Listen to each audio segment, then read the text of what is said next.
Ang dami kong dried fish na dala galing ng Pinas, no, pag uwi ko.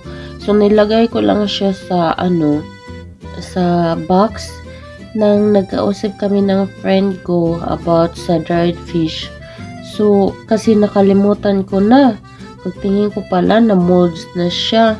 So, ngayon, sayang naman siya itapon. So, hinugasan ko na lang siya, no.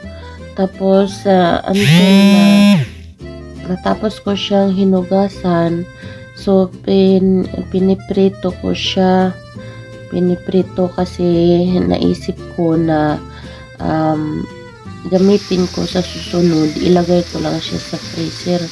So ito, niluto natin siya, na piniprito natin para hindi naman siya masayang. So pagkatapos nitong prituhin lahat, kasi marami siya, ilagay natin, pakuluin natin bago natin ilagay sa freezer para pag time na gamitin natin or kainin na may mga bisita dito, so meron tayong isi-serve na yun na galing na sa freezer. So ito yung dried fish ko, ang dami. So hindi nakalagay lang dito sa sa box. So ito yung sinimulan na ang daming kong dried fish.